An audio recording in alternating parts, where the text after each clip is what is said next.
Welcome, everybody, to episode 36 of Generation Jihad. I'm Tom Joscelyn, and I'm joined again this week by my longtime colleague, Bill Roggio. Bill, say hi to everybody.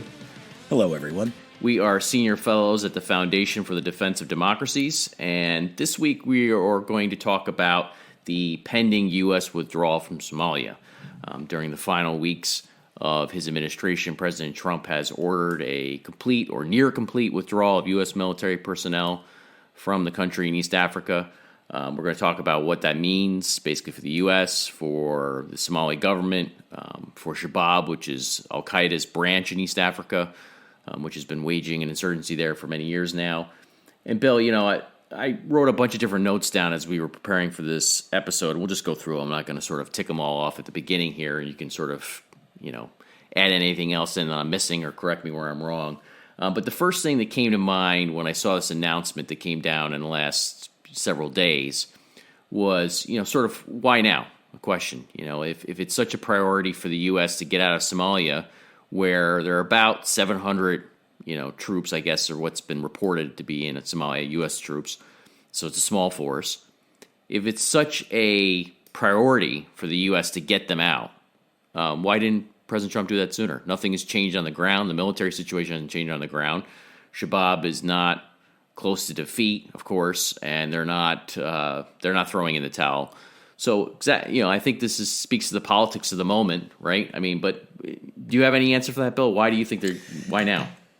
No, Tom, I don't have an answer. We've been hearing rumblings for about a year that President Trump wanted to withdraw U.S. troops from Somalia, and I suspect this is part of the wider movement to end the. Oh, there's no doubt about that. I mean, this is part of the end of the wars. But here's the point, right? This is why I asked the question: why not end them? If you can just end them, right? Then why not do it earlier? Why wait till after the presidential election of early November 2020 to do this? Why wait until the closing weeks of, unless you believe that his tweets that he really won the election, which of course I don't. It's nonsense.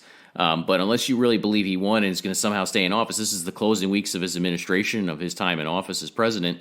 Why wait till now to do it? I mean, if it's such a priority, why not do it sooner? Yeah, we could only speculate. I mean, perhaps he thought he was going to have a second term and be able to, to kick this off at the beginning of the next term. Perhaps Iraq, the withdrawals from Iraq and Afghanistan were sucking up oxygen in the room. We could only speculate, Tom. But it is a good question. I suspect that it's happening now, and I suspect he recognizes he has lost the election, and he wants to fulfill his promise to end the so-called endless wars. That's the only reason I could think of. It's at least initiate that, and perhaps he could claim that as his legacy. Yeah, I mean, I don't think President Trump really cares about owing up to his pledges to the American people or anything else, or keeping himself honest on anything. To some extent, look, I mean, some people have called President Trump an isolationist. I don't think that's right. I don't think you can call him an isolationist by his behavior throughout his time in office. I do think there is that sort of isolationist impulse there, however, in terms of rhetoric and otherwise. There's sort of that idea that, the U.S. is always getting a bad deal everywhere and needs to just get out of everywhere. And look, you can make the case against every conflict the U.S. has been in, right? I mean, there's a rational case against everything, But there is this sort of rhetorical endless wars narrative that he's embraced, and we've talked about on the podcast a number of times now. And this is certainly the only thing I can think of is that it fits that rhetoric. It fits that idea of, look, we're going to end the endless wars by having the U.S. get out. But of course, as we've talked about so many times before, you can pull the U.S. out from everywhere. That doesn't mean that the jihad ends. That doesn't mean that the actual war ends. Now, I would say this about the endless wars sort of rhetoric. I do think it's the case. I mean, again, this is sort of speculation on my part. I don't have polling to substantiate this. I don't have any way of proving this empirically. But my guess is that most Americans have no idea what the hell the U.S. is doing in Somalia, right? I mean, I don't think that the average American knows what the U.S. is doing there. I don't think there's been any sort of communication from the American leadership to explain this in sort of any kind of cost-benefit analysis or any sort of security analysis framework. You and I could make that case, right, Bill? But I don't. Yeah, absolutely. I don't think that the American leadership has, right? No, it hasn't, and it gets back to Africa is the lost continent. Nobody really cares, and Other than some individuals, in Congress and the White House, there's very little concern about. And when you say that, you're lamenting that situation, right? That's something we don't like. It is. Yeah. It is, and it's a shame. It's a shame for people who have to suffer, under jihadists like Shabaab controls large portions of southern Somalia and contests large areas, and probably controls areas of central Somalia as well. It's extending its insurgency beyond that. And then, of course, we can go beyond Shabaab and talk about all of the other jihadist groups operating, most Al-Qaeda linked, other Islamic State linked groups. That's all happening.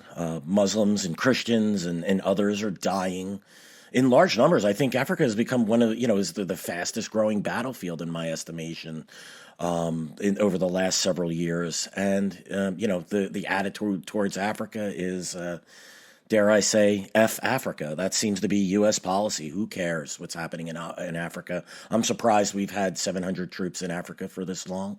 Shabaab is an enemy of the United States. Without a doubt, it's Al-Qaeda branch, without a doubt. We should be fighting it, but the desire to do so is minimal at best. Yeah, I think, when you say there's 700, there are reportedly 700 troops in Somalia itself, not just across all of Africa, of course. You got several thousand. In Somalia. Several thousand across all of Africa.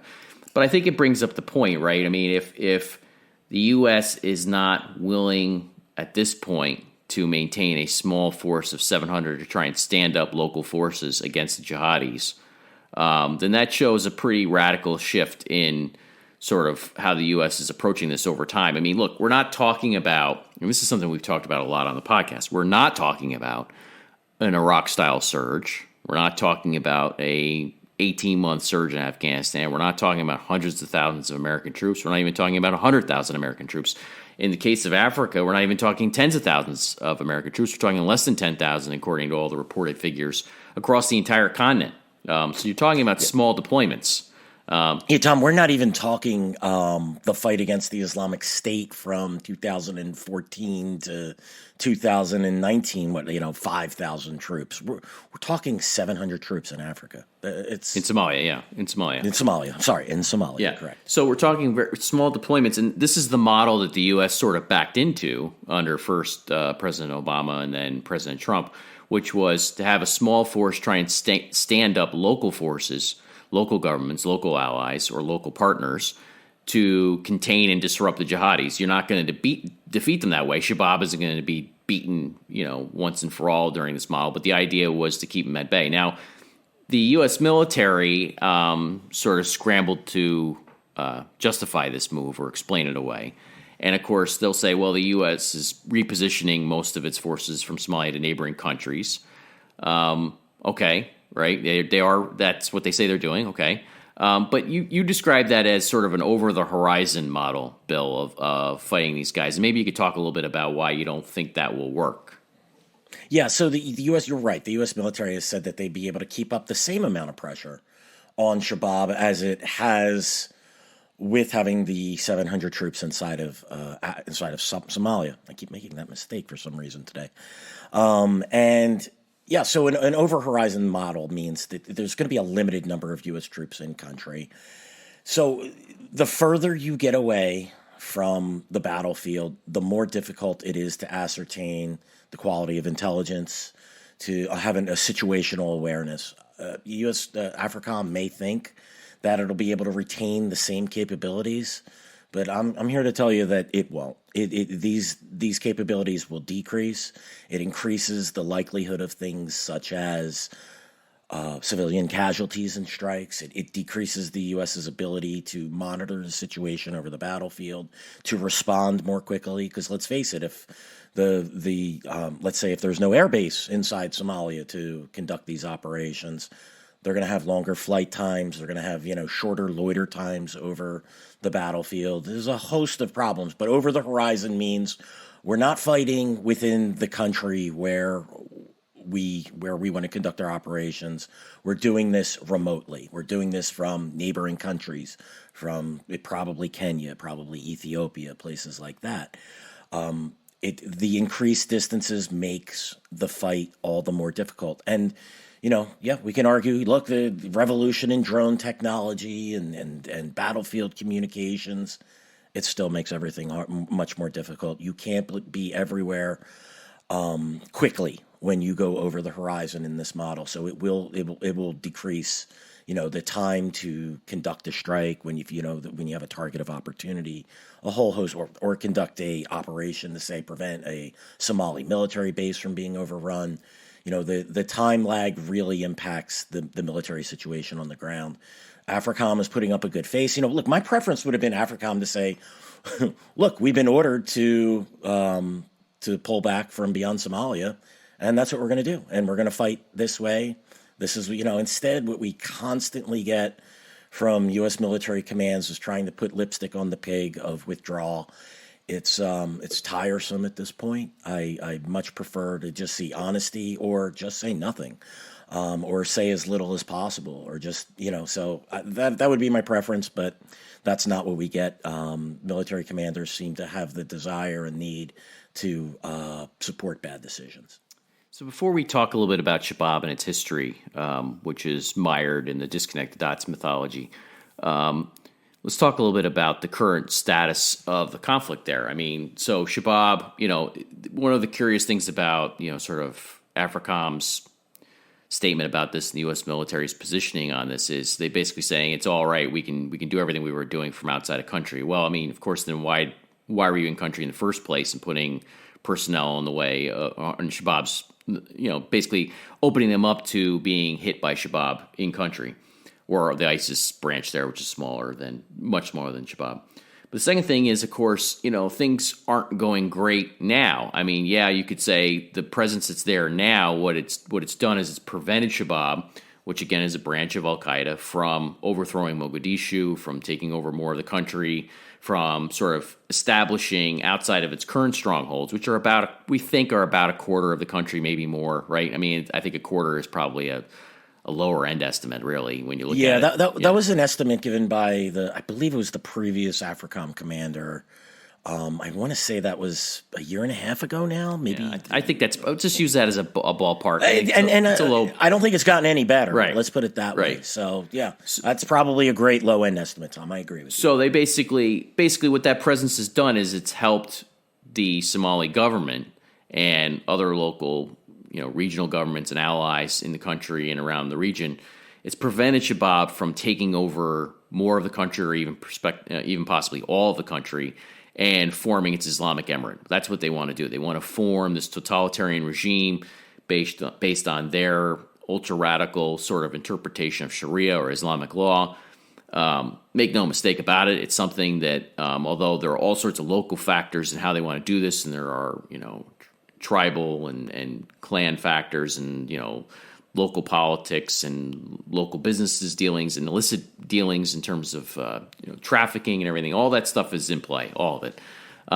But they still have a model that's similar to the Taliban's model in terms of what they want to do. They want to build an Islamic Emirate, and the Emir of Shabaab, Abu Ubaidah Ahmad Ammar, who I'm sure probably most people haven't even heard of, but he's somebody who's openly loyal to Ayman al-Zawahiri, the head of Al-Qaeda internationally. He's referenced the Taliban as a model for what the Shabaab wants to do in Somalia. So has his spokespeople, so have his predecessors. There is a global component to this in terms of what they want to do. It's not the whole story, but there is a part of the story, and we'd argue a bigger part than some people want to admit, a global component in terms of this being something Shabaab is trying to do, just like the Taliban is trying to do it in Afghanistan, just like other Al-Qaeda branches are trying to do elsewhere, and just as other ISIS so-called provinces are trying to do elsewhere. They're trying to form these emirates and one day link them up in their imagined caliphate. Now, we know, you and I know, and we've said this every time we talk about this, that this is the goal of the jihadis. Look, that's a far-off prospect. They're not close to resurrecting a real caliphate today.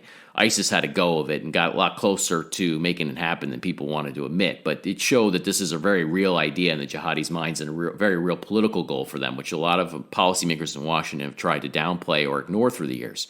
Famously, John Brennan in, I think it was June of 2011, 3 years to the day before ISIS declared its caliphate across most of Iraq and Syria, John Brennan gave a speech in which he called it an absurd, feckless delusion. Those are his words. And he said, we're not going we're not going to organize our counterterrorism policies around this. Well, that's how they're organizing their jihad, right? That's their jihad is organized around it. And so Shabaab is trying to do that in Somalia. They're trying to build this Islamic emirate. And, besides disrupting terrorist operations, which the U.S. certainly has, the political objective for the jihadis is to establish an Islamic emirate, and the limited small U.S. presence in Somalia has prevented that from happening.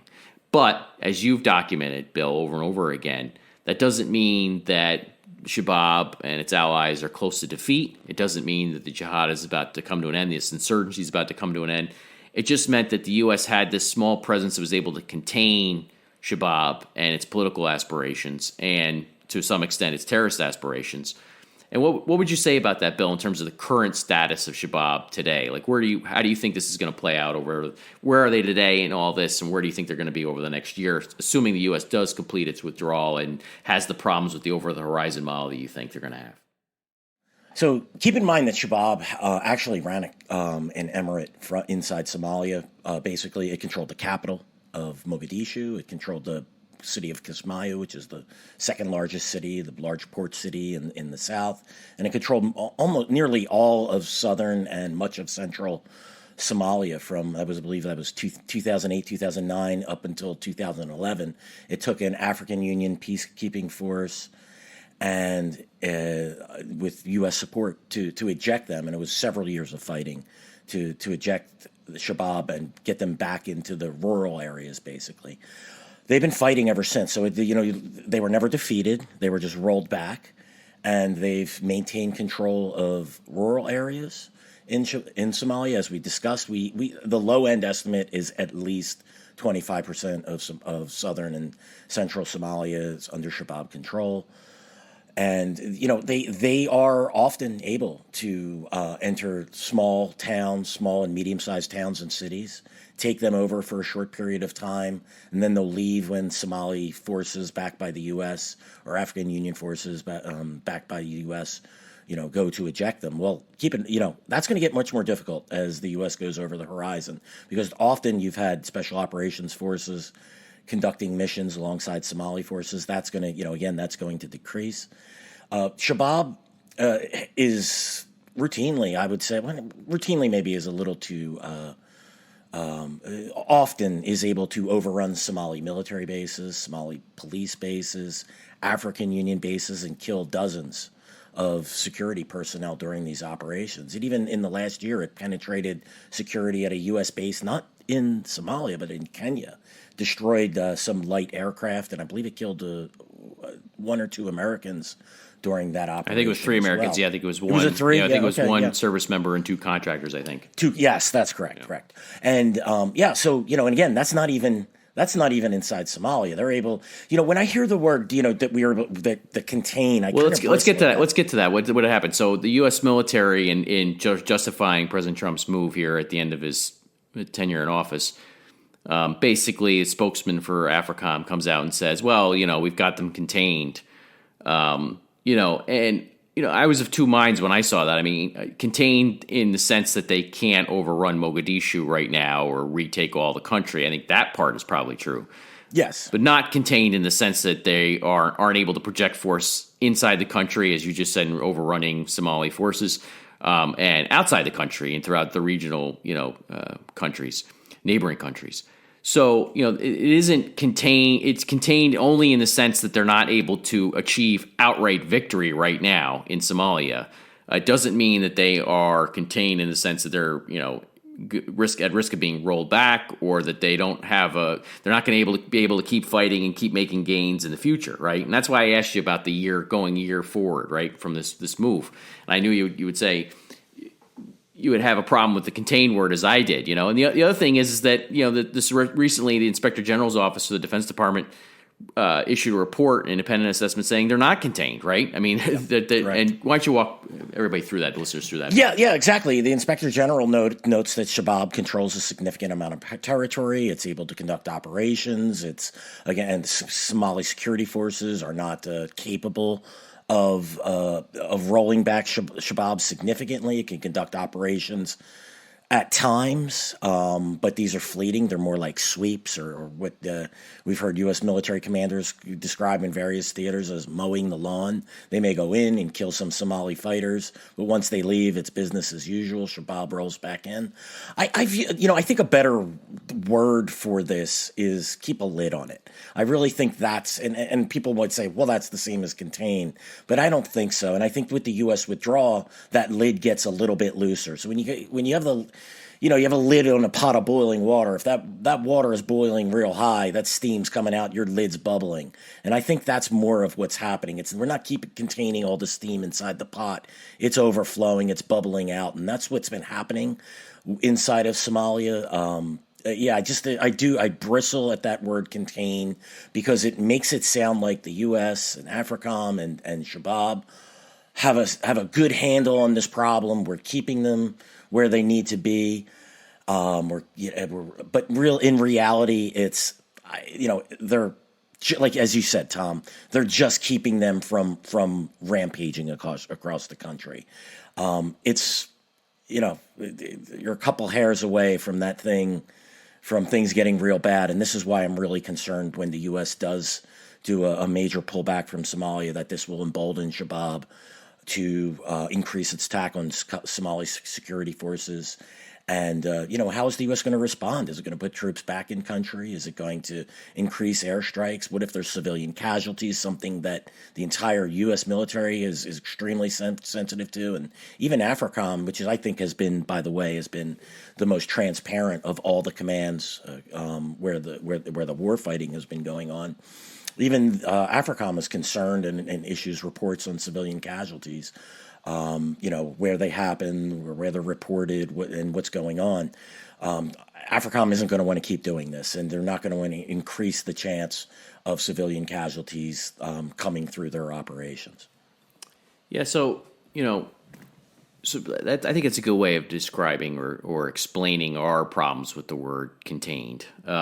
The other issue here is that I think AFRICOM does a reasonable job of emphasizing Shabaab's Al Qaeda allegiance. Absolutely, I agree, Tom. They're not softballing what Shabaab's capabilities and where it is. I couldn't agree with you more. Now, yes. I would. That said, they don't actually explain it in detail, right? And this is something that you and I have said the U.S. government should be doing more of, to explain to people, the American public, to policymakers, to congressmen, to senators, all elected representatives. There needs to be more public education about what is going on here, and then people can make their decisions one way or another, including whatever it is that they want to support or don't support. But I find it striking because having done this for a while now, and we've done this. I can't even remember the first time we fought the disconnect the dots mindset on Shabaab, but it definitely goes back to the Islamic Courts Union Day, the ICU days, right? Where everybody was saying, it's just sort of an indigenous group. There's nothing really, there's no Al Qaeda angle to the story. Meanwhile, we're identifying Al Qaeda operatives in senior ranks within the ICU, right? And why we're there? Because they were trying to steer that organization, that sort of configuration, that joint venture in a certain way, and ultimately their political objectives for the ICU failed. And so what happens is Shabaab, the youth wing of the joint venture, splits off and becomes its own sort of insurgency unto itself, organization itself, and it's been openly loyal or openly advocating on behalf of Al Qaeda or openly loyal to Al Qaeda since its inception. Really, when you look back at its propaganda, its videos, and that wasn't a mistake either. We identified very early on, just as there were senior Al Qaeda guys in ICU, there were senior Al Qaeda veterans inside Shabaab, and then you have the other guys who have been indoctrinated into Al Qaeda's ways of doing things. Let's talk a little bit about the Shabaab history here for a second. Now, I know I'm probably retelling the story. We've talked about this a number of times, but it's such a good story. I remember in 2010, you reported, Bill, that Shabaab leadership at that time was Ahmad Godane, was the leader of Shabaab. He was in direct contact with Osama bin Laden. He was writing letters to him, and bin Laden, through Atiya Abdul Rahman, was responding to him. And you had reported in 2010, I think it was August 2010, that basically bin Laden had accepted Shabaab's allegiance, but just said keep it on the down low for positioning. Basically, you're building an emirate there. We want business people to be able to donate and contribute and do business there. We don't want to make this explicit that this is Al-Qaeda for his own sort of strategic or tactical reasons, however you want to phrase it. That was bin Laden's thinking on that. Now, some, I would say, misreporting or misanalysis or erroneous analysis rose up that bin Laden had rejected Shabaab's bay'ah or oath of allegiance to him. That wasn't true. We subsequently have files from Osama bin Laden's compound, including the correspondence between bin Laden and Goldaneh. And one of the letters that was characterized as bin Laden's rejection of the allegiance was a letter that was contemporaneous with your assessment, with your reporting, Bill. I'm sorry. I think it was like a week before your report. Bin Laden wrote that to Goldaneh. And it's quite clear. He says, he accepts the bay'ah in the letter. He doesn't reject it. He just says to keep it quiet, keep it private, and he says announce it amongst your guys there in Somalia, but just don't advertise it.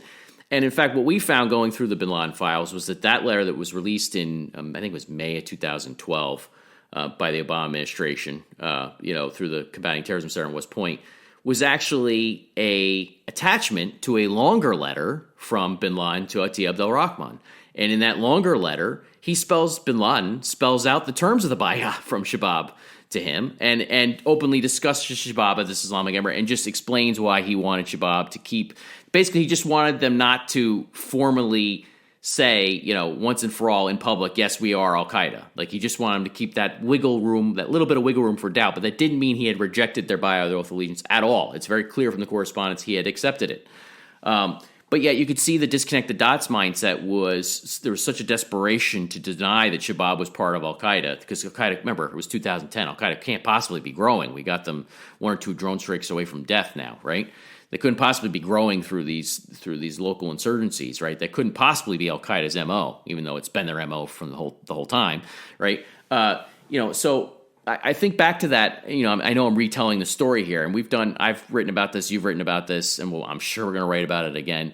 But I just keep coming back to that. I mean, to this day, I don't think anybody other than you and me, I don't think other than us, I don't think anybody's explained this to people, that this is what actually happened here in terms of how Shabaab, the oath of allegiance, was actually accepted by bin Laden. I mean, so I look at AFRICOM and I think, okay, it's good they're emphasizing the truth about this, that Shabaab is openly loyal to Al-Qaeda leadership.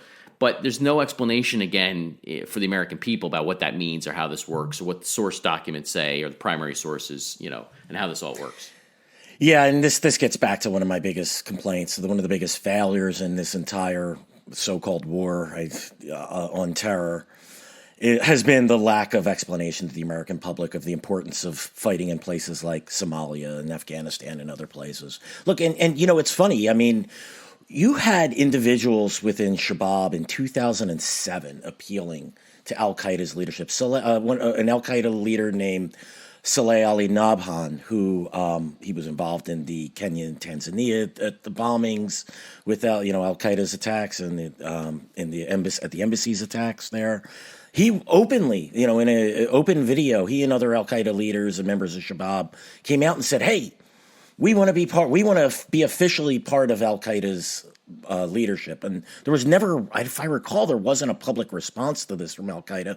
But here we had 3 years later. Well, Al-Qaeda responded in their own way. I mean, remember bin Laden and Zawahiri, what they do is they release these messages to the lions in Somalia.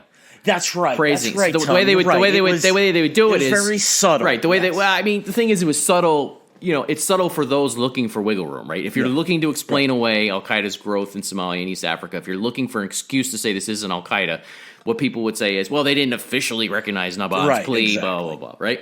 But, I mean, give me a break. I mean, it's like, if I were to I don't know. I was trying to come up with some sort of analogy and forget it. There is no analogy. It's just stupid, right? I mean, the point is that if you have guys openly flying the flag of Al Qaeda and just saying, "Hey, we're Al Qaeda," and there's just this desperation in the West saying, "Well, not really. They're not really Al Qaeda, right? They're just local guys," and blah blah blah blah blah blah, right? I like Saleh Ali Nabhan, Tom, because he look, it's without a doubt he's Al Qaeda, right? After the U.S. killed him, Shabaab created a unit, a martyrdom unit, which is basically a suicide team called the Saleh Ali Nabhan Brigades, and it's taken credit for numerous suicide attacks, all these attacks on hotels. I think Shabaab's had about, 30 suicide bombings in the last year? This year alone. Yeah, just this year, yeah. made 30 major suicide attacks that the Caleb Weiss, our colleague at Lone War Journal, has been able to By the way, that's significant. Why is that significant? Well, I always like to compare the number of suicide attacks across time because it is indicative. Nate Silver of 538 wrote in his book about sort of what were the warning signs of 9/11. And one of the leading indicators was sort of the rising sort of use of suicide bombings. And just in terms of when you see this sort of martyrdom cult spread, you can see it as something that policymakers should be thinking about, that your adversaries, your enemies may use this as a tactic. And you go back to 2000, in the year 2000 there weren't 30 suicide bombings globally by the jihadis. You had the attacks on the attack on the Cole. You had just a smattering of operations. You didn't have this. And here you have, as part of this insurgency now obviously not coming after the U.S. directly in all these attacks. Some of them are at other targets, or many of them are at other targets. But still, it just shows you the proliferation of this sort of martyrdom cult and this suicide sort of mantra that they carried out 30 suicide bombings this year. Now you're not close to the peak of ISIS suicide bombings. Remember, I was documenting that at one point. They did a lot more, but it's indicative of that this is a stronger aspect or a key component of sort of Shabaab's overall ideology and methodology for waging warfare. To keep in mind, that's why that 30 figure stuck out to me. It's not a huge number in relative terms today or to the peak of ISIS, for example, but still a significant figure. Yeah, Tom. I mean, you put that in perspective. That's once every 12 days, you're able to convince someone to kill themselves by blowing themselves up. I mean, yeah, I don't view that as being an insignificant number. It's only a subset of their operations. Of course, they're launching ambushes and regular IED attacks and mortar attacks and raids and assassinations. So it's just one tool in the toolkit. But to me, it's a clear indicator of how radical and how violent a group is when they're able to convince people, and how effective too, convince individuals to conduct a suicide attack basically once every 12 days. So let's talk a little bit more about Al-Qaeda and all this. Now, Godane, of course, was killed in a U.S. drone strike, right? Several years ago now. 2014, I believe that was. Yeah, so he was the long time emir of Shabaab. He maintained that role for years. He was replaced by Abu Ubaidah Ahmad Ammar, a sort of an enigmatic figure in some ways. He's one of these guys that doesn't show his face, right? He doesn't get on camera and say, "Ta-da, here I am." But he's been in the game a long time now. Not just as Shabaab's emir, but as a senior figure group before that. And he immediately re-upped Shabaab's allegiance to Zawahiri and Al-Qaeda senior leadership. There's no indication of that breaking. One of the things that was speculated was that Shabaab was going to break off and throw in with the ISIS Caliphate and Abu Bakr al-Baghdadi when they were at the zenith of their power. That didn't happen. They remained part of the Al-Qaeda fold. They remained loyal to Al-Qaeda senior leadership. You can see it's not just in terms of this oath that they swear that they announce, but you can see it on the media side. In terms of how Shabaab's media house is always integrated within the Ashab network globally, and advertises in basically there is a sort of a central theme or a motif in their media productions that emphasizes their role within Al-Qaeda. You can see in terms of personnel, there's some reports about guys in Somalia who are connected back to Zawahiri, who are reporting back to him, or other senior Al-Qaeda leaders reporting back to other senior Al-Qaeda leaders. But it's interesting. One of the things we've heard from different people is that Shabaab has representation on this cross-regional Shura Council of Al-Qaeda, sort of something that's been referred to us as the Umma Shura or something along those lines, that basically this advisory council. And I'm struck here as the U.S. withdraws from Somalia. This goes back to the theme of that there's no education or public education on this stuff, that even as Shabaab is openly signaling its part in the Al-Qaeda global network, there's very little coming from the U.S. government to explain how that actually works and what that actually means and how Shabaab is actually part of this sort of global organization. Yeah, Tom, you noted that with the death of Drukdel, right? I think that's one of the best examples we have on this. He, of course, was the head of Al-Qaeda in the Islamic Maghreb. The French, after he was killed, said that they had indications that he was the third deputy to Zawahiri. Deputy to Zawahiri. And when we tried to confirm, you tried to confirm this with the U.S. military, you got I believe it was with AFRICOM, you got no response, basically. Well, I got like a form response, like a just sort of general talking points. And look, the talking points are actually accurate, right? But it's not an answer to the question, no, which isn't unusual in our field. But there's the perfect opportunity to talk about what Al Qaeda is, what it's. Well, you know what it reminds me of, Bill. It just goes against sort of this myth from sort of the anti-war crowd, or the people who are just against the U.S. military. What I would say is they prioritize the number one thing that they're against is the U.S. military being in any of these places, right? So they cook their analysis around that, right? And the funny thing is that you and I don't actually cook our analysis around the U.S. military being there. The U.S. can withdraw from everywhere. We're going to still be reporting on what these jihadis are doing. Yeah, exactly. But it actually means more work, not less, unfortunately. But in any event, I mean, there's some people who cook basically their analysis of these groups, these organizations, around the fact that the U.S. military is there because they don't want the U.S. military to be doing anything to fight them. That's sort of their priority, right? And so in that sort of system of thinking, or so-called thinking, and I'll emphasize underscore with an underline so-called thinking, the idea is that the U.S. military hypes these threats in order to keep being involved.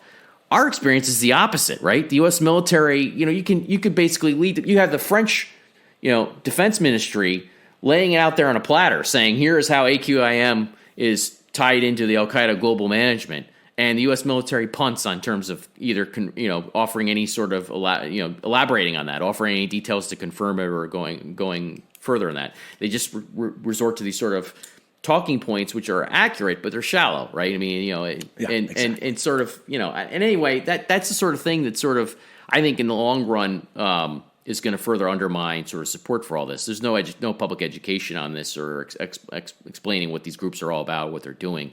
And that's part of the reservation I have with you in doing this too. Is like, I don't want to be the guy to sell this or to explain it. I'm just going to, you know what I mean? I don't, that's not where I'm coming from. I'll tell you what I think these groups are based on actual analysis of what they are, right? Not because I want the U.S. military there. In fact, most places I don't even imagine the U.S. military going in, But again, the whole point is that the U.S. military has drawn down to this small footprint in these areas, and there's very little desire or push by anybody to explain it or defend it at this point. And I think that's sort of troubling in terms of, as Americans, right?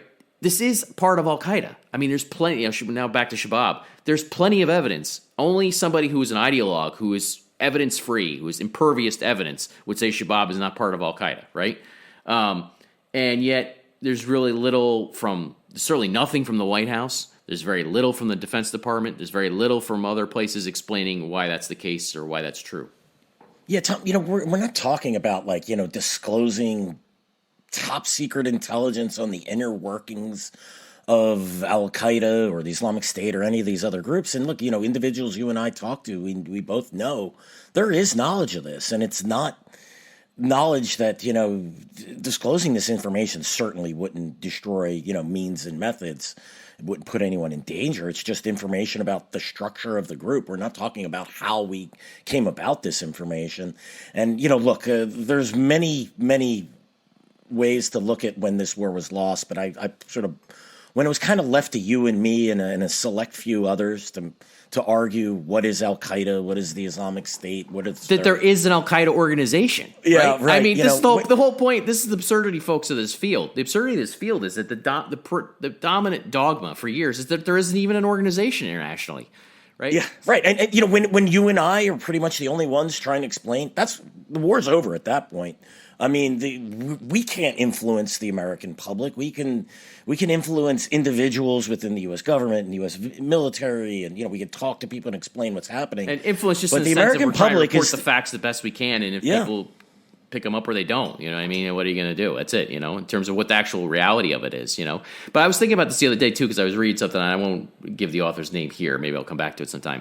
But the assumption was, again, this assumption that there's this Al-Qaeda affiliates and then Al-Qaeda senior leadership, and there's no interaction between the two, or little interaction. Yeah, right. I mean, geez, Louise. I mean, how many times have we debunked that? I mean, first of all, the Bin Laden files conclusively debunked that. Conclusively. I mean, there's no... and you don't even need. You don't even need the files. You could use other evidence to show that. But there's layers upon layers of evidence. But now you have this ginormous assumption again being made that basically that's down to Zawahiri and a handful of his not so merry men, and they're either dead or dying or on death's door or whatever. And once they're dead, the whole thing's going to crumble. Well, that's one heck of an assumption, Chris Miller is the acting Secretary of Defense. He's sort of been trotted out by the administration to play the disconnect the dots game here in the closing weeks of the administration. I think that a lot of what he's saying is not going to hold up very well for history's sake. But he's a true believer in the disconnect the dots stuff. And he basically, there was a report in the New York Times saying that he was in Qatar and was throughout the Middle East and was trying to convince folks to try and buy off the 10 Al-Qaeda guys in Shabaab, the 10 Al-Qaeda veterans, the ones who really have the veteran pedigree of Al-Qaeda. If we could just neutralize those 10 guys, right, then we don't have to worry about the rest of Shabaab, and we can that's really the only threat to America is from those 10 guys, and the rest of it is all local insurgency stuff, and so don't worry about it. And I when I saw that report in the Times, I thought, what the hell is that based on, right? Like, how did you come to the conclusion that you can identify the 10 guys in Shabaab that if we can just buy off, and by the way, this thing went nowhere. This effort went nowhere, right? But the idea that you could just buy off 10 guys, what was that based on other than your policy desire to just get out, right? Yeah, you would think 19 years of fighting this war that we'd kind of understand that buying off individuals isn't the way to win this war. I mean, how many people have cashed in on the rewards for justice? I'm a full supporter of the State Department's Rewards for Justice program, but millions and millions of dollars, $5 million for this guy, $10 million for this guy, $25 million for Zawahiri, and yet these guys are still alive. I mean, I'm not aware of any major collection. Yeah, now listen, I mean, I think the evidence on that would probably be secret. Like, you're not going to advertise the guys who pay off, and who knows? I'm sure you would too, Tom.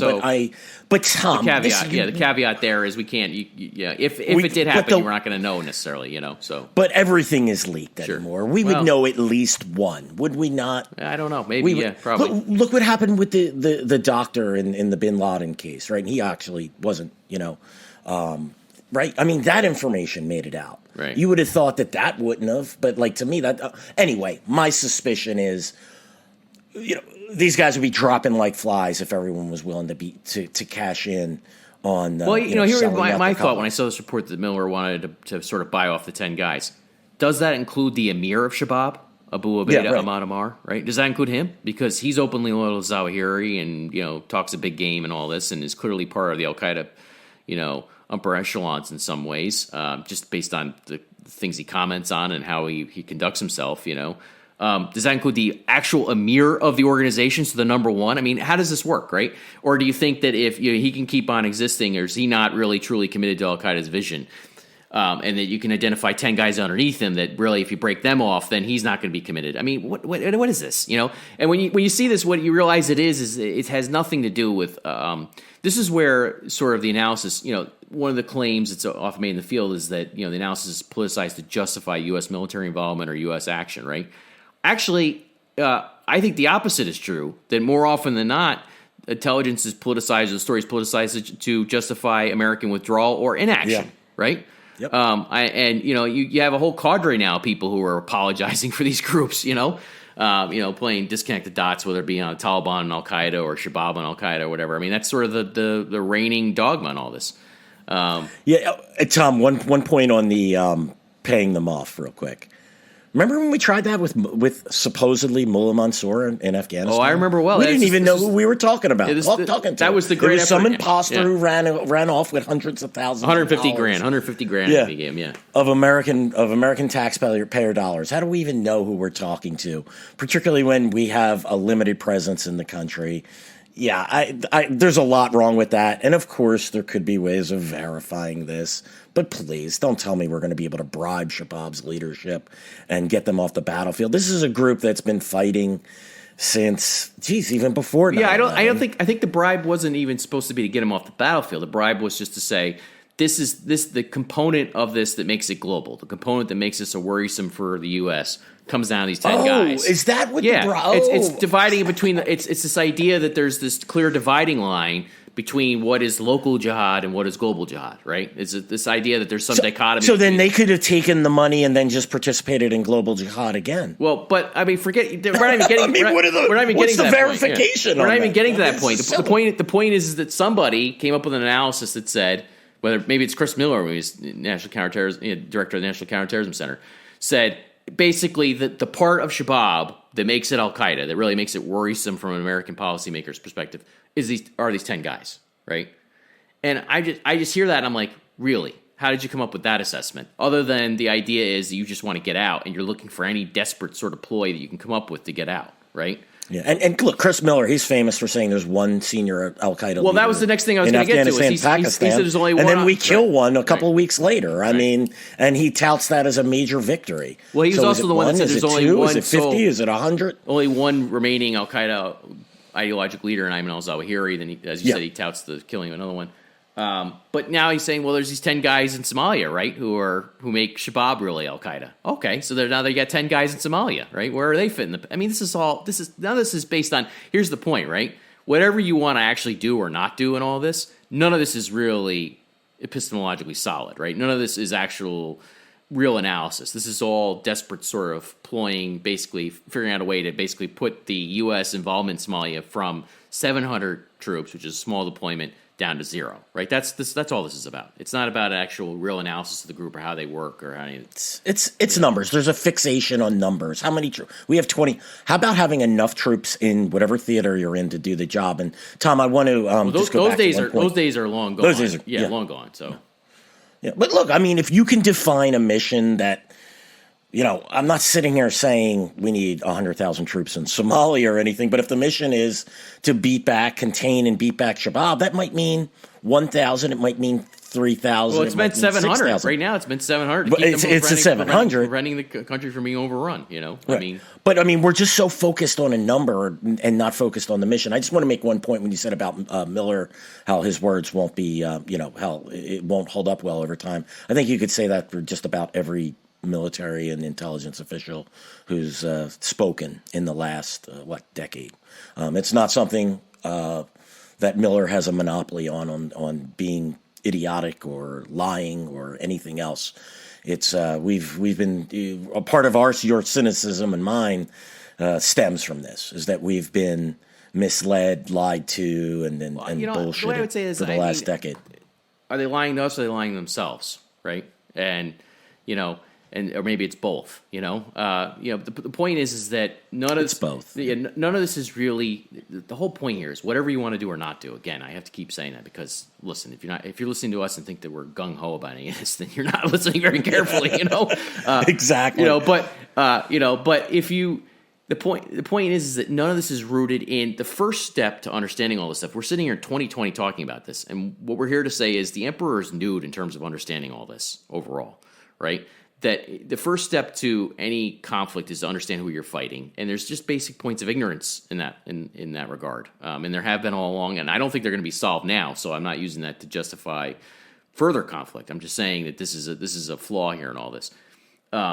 That basically, there's still this pronounced ignorance on all this, that's still coming through, and models of Al Qaeda that should have been discredited long ago are still in play. This is a paradigm that you can't shake. I mean, it's now down to it was, you heard it was down to Bin Laden and Zawahiri and a handful of others, and then that turned out not to be true, and then now it's down to Zawahiri and maybe a handful of others, and the point is that nobody who's making those arguments has an actual factual basis for them. It's not rooted in actual analysis or empiricism. It's just based in policy desire. That's the point, and that's where we are going forward here. Now let's talk a little bit more about Shabaab going forward here before we close up, because I don't want to. We could go on Shabaab and the history of it probably for the next 2 hours and some of the nonsense out there.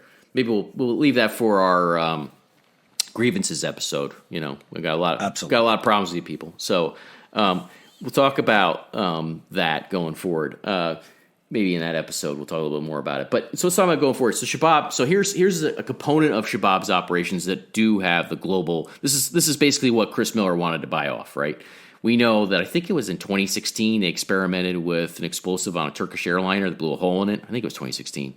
That was a sophisticated suitcase bomb that got through an X-ray or somehow around an X-ray. I remember the story. And nobody was killed on that, so that's good. But it was sort of one of those things where it looked like it was a test run, right? And there are reasons why Shabaab has it out for the Turks and Turkey. The Turkish government is because Turkey supports the mission in East Africa against Shabaab. And this is something that Abu Ubaidah, the emir of Shabaab, has actually lamented and criticized his colleagues in Hayat Tahrir al-Sham about. This is something that becomes part of this cause a division within al-Qaeda's ranks, even in terms of the role of Turkey and all this. But that was a warning sign that they were experimenting with this explosive on a plane. And then there were reports in the New York Times and other press outlets that a couple Shabaab members, or perhaps several, were actually receiving flying lessons, which raised the specter that they were trying to model themselves into hijackers, or trying to mold themselves into hijackers on behalf of the group. One of the components in all this that I think is interesting, which I haven't seen more done on, is that, well, how does Shabaab or part of Shabaab integrate into al-Qaeda's external operations wing? Because as the U.S. pulls down and withdraws from all this, that doesn't mean that the external operations component of it goes to zero. There's still, again, even if you wanted to just go to a total law enforcement model or a total counterintelligence, intelligence, counterterrorism, law enforcement model, and have no military operations against this group, you still have this component you have to worry about in terms of disrupting the potential for plots against the U.S. or allies, right? And this is one of these areas where we're not getting a lot of clarity from U.S. policymakers to explain, what's the current status of this connective tissue. I just gave you a couple examples of it, but there's probably more to it, right? I mean, we know that Somalis have worked for the external operations wing of al-Qaeda senior leadership. So we know about the longstanding relationship between Shabaab and AQAP, which has had a big role in taking plots to the U.S. or directing and inspiring plots against the U.S. So it's not that this aspect of the story justifies, I wouldn't use that to say that justifies continued U.S. involvement in Somalia or elsewhere indefinitely or anything along those lines. I'm just saying that is a component that needs to be factored in here long term to think about. Right, Bill? I mean... Yeah, that's correct. And look, AFRICOM is very clear in this when it issues the press releases on its strikes against Somalia. It's very clear that Shabaab remains a significant threat, a direct threat to the U.S. and its interests, both in the region. So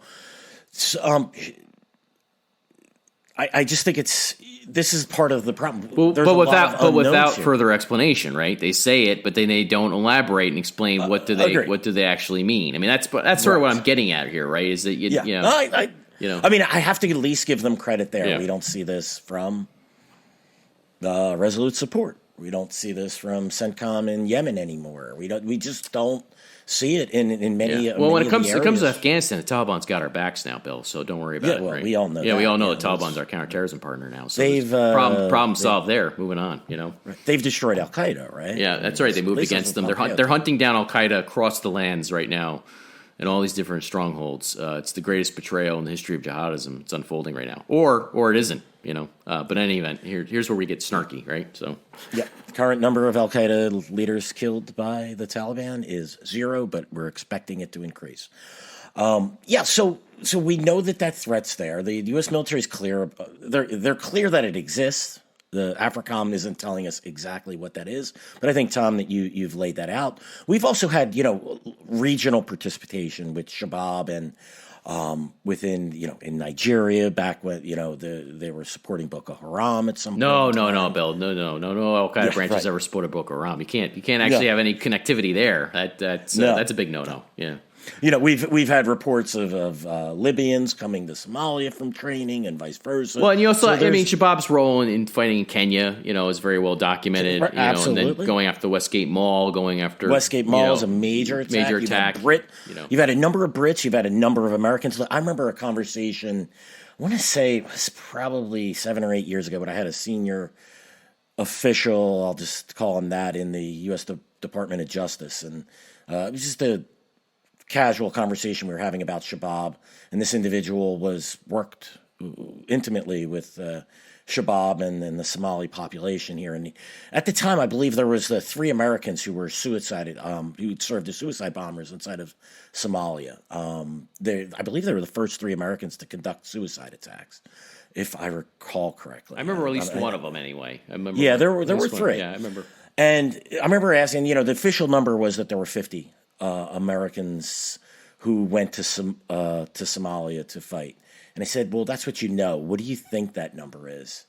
And I remember he said to me, very worrisome, we don't really know. It could be 200 or more. And that was his sort of where are they now? Did they die in Somalia? Have they come home?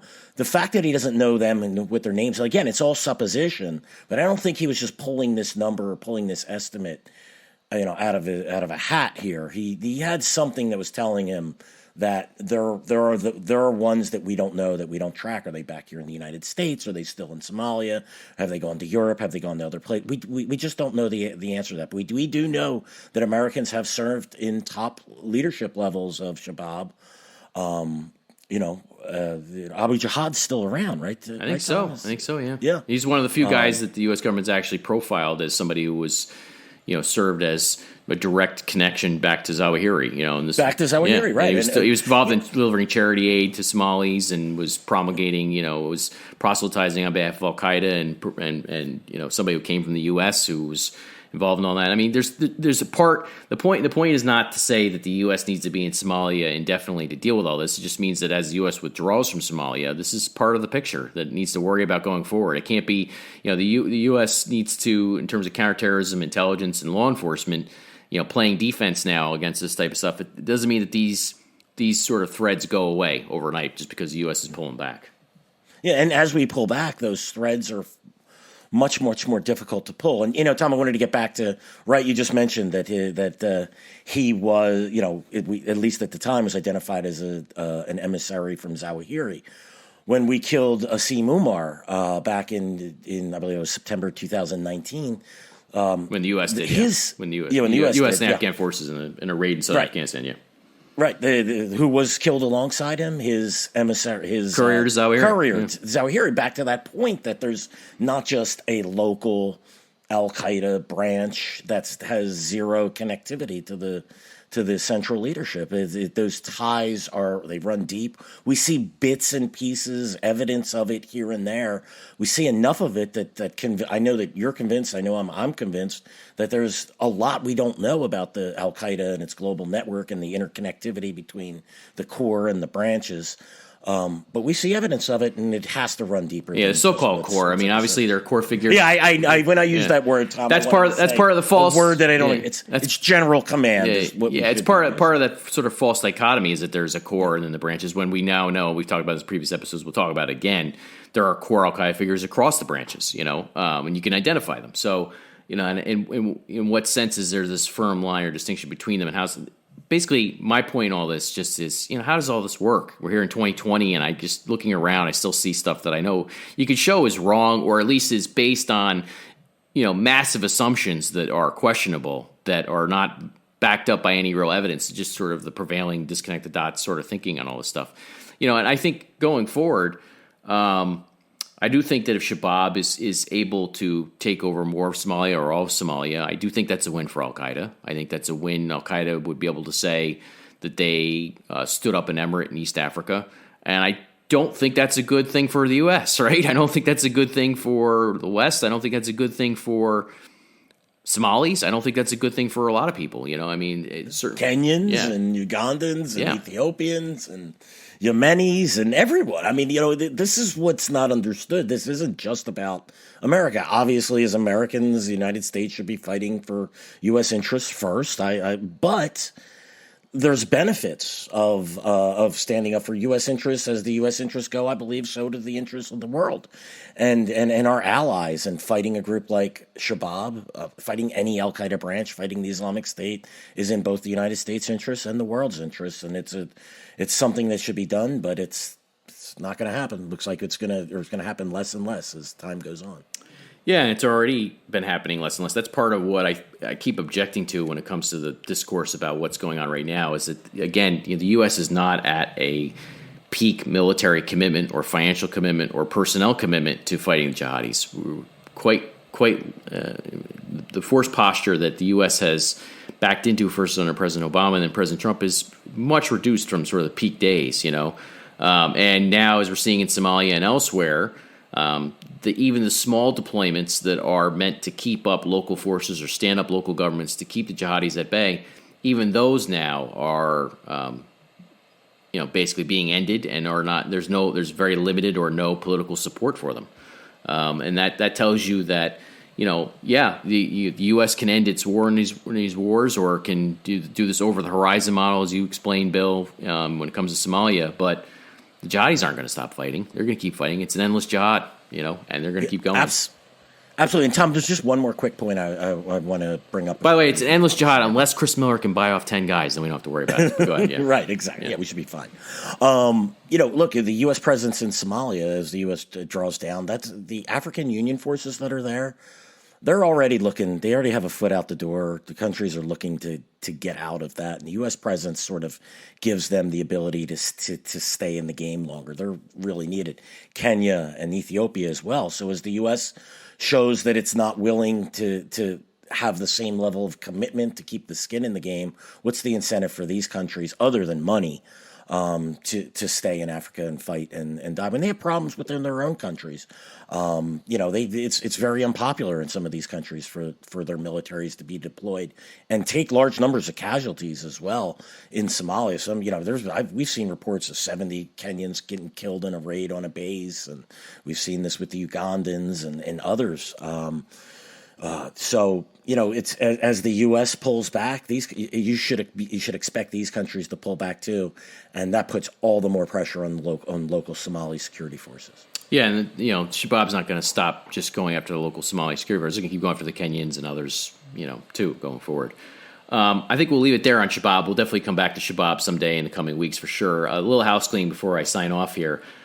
We have a Patreon page we're going to launch. I'm going to finish copy editing that sucker, and we're going to put that up there for people to donate. If you want to donate to the podcast, we appreciate it. We're going to take the funds to sort of hopefully expand what we're doing in the coming months. We have a number of guests lined up. We're recording this one on a Monday, folks, and then we have guests. We have a guest on Wednesday we're recording, and then we have a guest on Friday we're recording for the holidays to get those out.